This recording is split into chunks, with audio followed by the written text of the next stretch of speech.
পৃথিবীতে আমাদের মানুষ হিসেবে জন্ম নিয়েছি, সৃষ্টির সেরা জীব হিসেবে জন্ম নিয়েছি।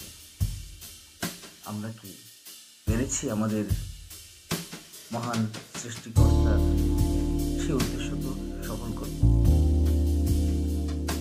সৃষ্টিকর্তা কত আশা নিয়ে আমাদের পৃথিবীতে পাঠিয়েছেন আশরাফুল মাখলুকাত, সৃষ্টির সেরা জীব, অথচ আমরা এই পৃথিবীতে এসে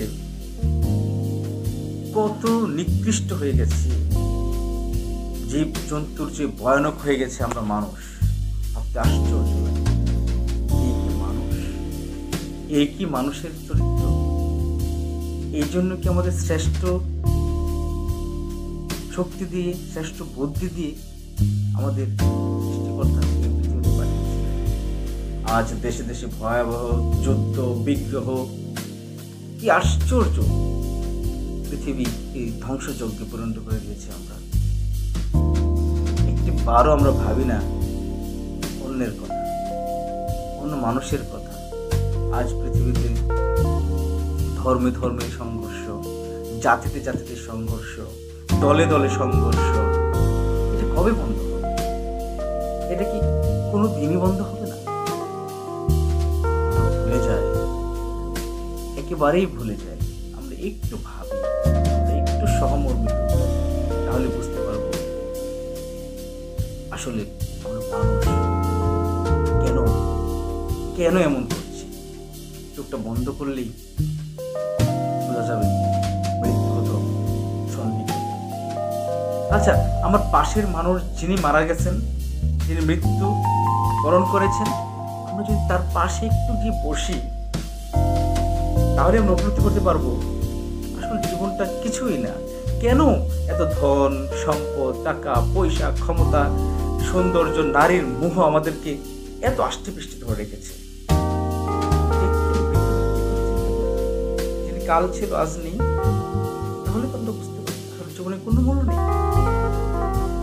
তাহলে তো আমাদের কোনো দ্বিধাদ্বন্দ্ব আসবে না।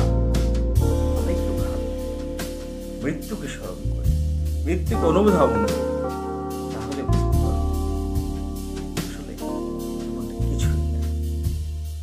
আসুন আমরা অমানুষ থেকে মানুষ হই, মানুষ হতে শিখি, সৃষ্টিকর্তার সন্তুষ্ট অর্জন করি, দেশ জাতি সমাজ পরিবারের মঙ্গলের জন্য নিজেকে নিবেদিত করি। ক্ষমতা মোহ টাকা পয়সা কিছুই না রে ভাই, কিছুই না। মৃত ব্যক্তির পাশে গিয়ে একটু বসি আমরা। যদি এমন হয়, একটা মৃত ব্যক্তির লাশকে যদি আপনি সারা রাত পাহারা দিয়ে রাখেন, তাহলে বুঝতে পারবেন, তাহলে আমরা বুঝতে পারবো যে আসলে জীবিত ও মৃত্যুর মধ্যে পার্থক্যটা কত ভয়ানক, কত ভয়াবহ। আসলে আমরা একটু উপলব্ধি করি জীবনটা কিছুই। পারলে মৃত ব্যক্তির পাশে গিয়ে বসবেন, পারলে আত্মীয় স্বজন মারা গেলে মৃত ব্যক্তির লাশটা নিজের হাতে কবরে শুয়ে দেওয়ার চেষ্টা করবেন, শেষবারের মতো মৃত ব্যক্তির মুখটি দেখার চেষ্টা করবেন, তাহলে বুঝতে পারবেন জীবন কিছুই। আসুন আমরা একটু উপলব্ধি করি জীবনকে,